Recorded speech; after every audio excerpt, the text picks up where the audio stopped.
noticed that in the post game you had comments about your early observations, but after going back and kind of looking at the tape, I mean, what are your thoughts, and do they kind of amplify what you saw on Saturday? Yeah, I felt it in the moment, and felt it after the game. But you look at both sides of the football, man. The first 5 drives for each side are incredibly telling, and the game gets away from us. We weren't able to create any momentum, and it's both sides of the ball. Not finding a way to get momentum, create it, and then keep it. And as a group and as a team, looking at those 5 drives and seeing how we can change the game at that point is something that we've done a ton of, and we've got to learn from.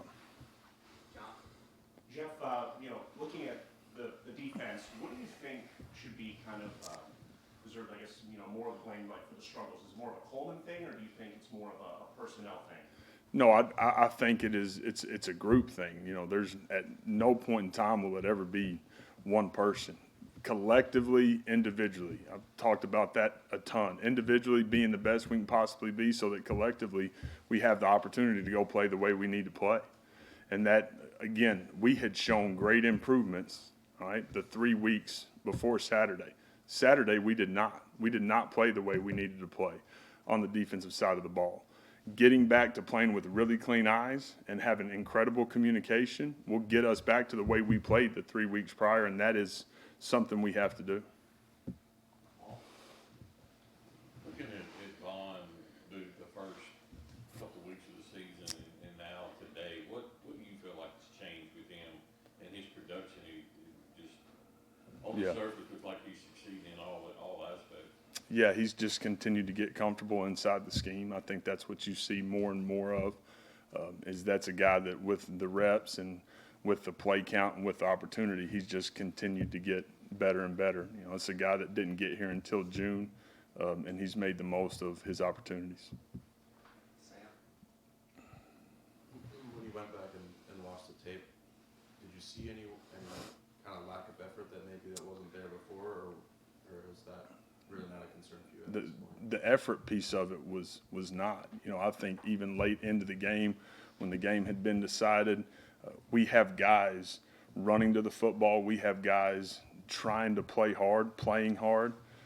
We did not play detailed. We didn't play with clean eyes. We didn't communicate in a great way, and we created a lot of layups for the other side of the ball. And again, I'm talking on both sides. The fact that we walk into halftime with 10 points is, again, that to me changes the game because of not finding ways to capitalize on opportunities. You move the ball, you don't punt, you turn it over, you miss a field goal, you kick a field goal, and you don't get it on 2 4th downs. We have the chance to create momentum for the other side of the ball, and we have to be able to do that. Steve? Been a lot of discussion that Michael VanGorder hasn't really looked like a freshman in his first few starts, but he had some moments on Saturday where he did kind of look like a freshman. How has he kind of handled that dialogue with you, kind of going over the tape and maybe what he needs to improve on the rest of the year? Yeah, he's handled it in a really good way. Again, I think people outside the building have been very quick to talk about how incredible he is, while he's gotten challenged inside the building every single day. That will continue to happen. I'm coaching that position every single day, and we have to make sure that we take out the plays that are really bad and create productive plays when a picture isn't perfect. And so I thought the dude played incredibly tough. I thought he fought his butt off. He made some unbelievable plays, but then his bad plays were ones that we got to take out of our game. But it's been week to week, man, challenging him just to be better every single snap. The fact that he's 19 and a true freshman, at the end of the day, it doesn't matter. I got to get him ready to go play to win. We haven't seen Calvin Deakon since week 1. Is there a chance that he can return this week? Is he done for the year? No, there's not. We won't have Dink back.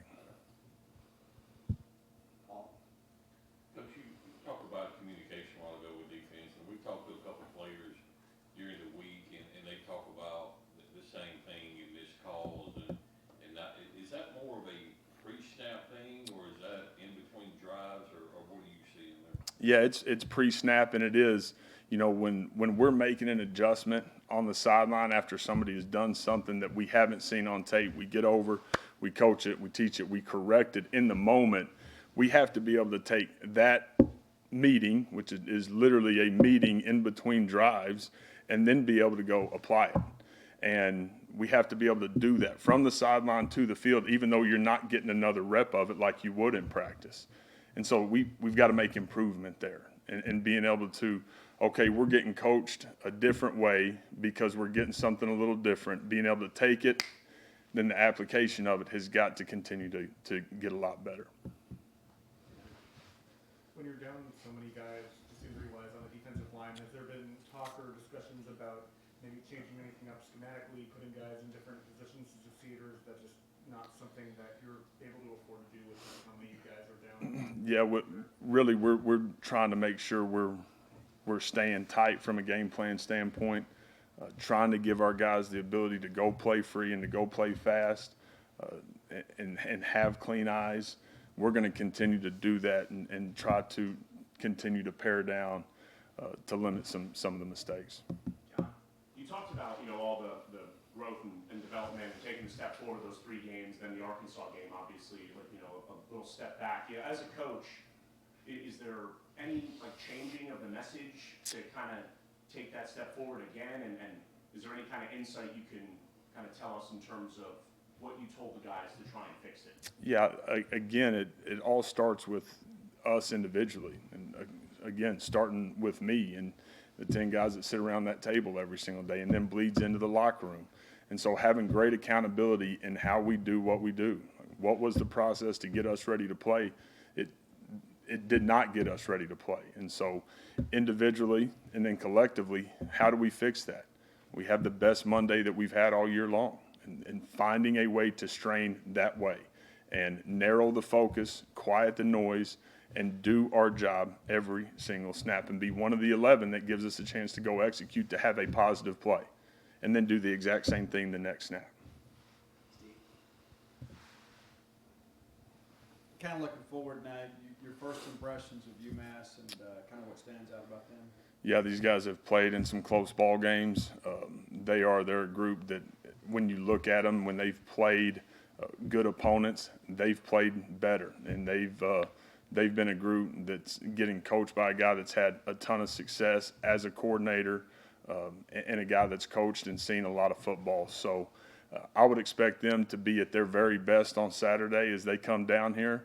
We're going to need to be at ours, and for us, it will continue to be about us, how we go about our business day to day, week to week, and getting better.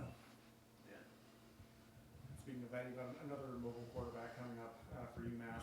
What are going to be the challenges facing him, and what can you learn from how things went against Taylor Green last week? Yeah, again, we've got to get this guy on the ground when we have opportunities, but it's about us making sure that when we get ourselves aligned, knowing who's got the QB, who's got the back, and all of the quarterback run game. And then from a scramble standpoint, if I am a contained rusher, keep contained. The ball cannot get outside of me. And understanding those things right there when you're playing QB run guys and you're playing guys that have the ability to go extend in the pocket. Contain rushers contain, all right? Chase players chase. Quarterback players play the QB and do those things at a really high level.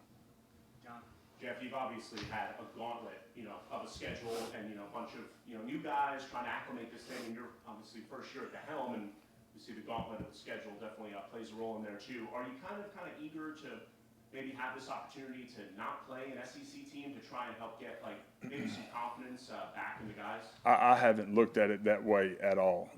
I've looked at it like we've got to make sure we're doing everything we can to be better than we were this past Saturday and go out and give ourselves a chance to go win a football game, regardless of who it is that we're playing.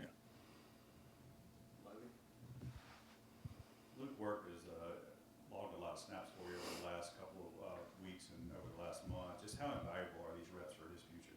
Yeah, I mean, they're huge, and we'll continue to talk about that. We look up at one point, and there's 5 true freshmen on the field offensively in a game against a really good opponent where you have the ability, man, to create a ton of experience and a ton of growth because guys are living it and they're playing. And so that for us will continue to be big.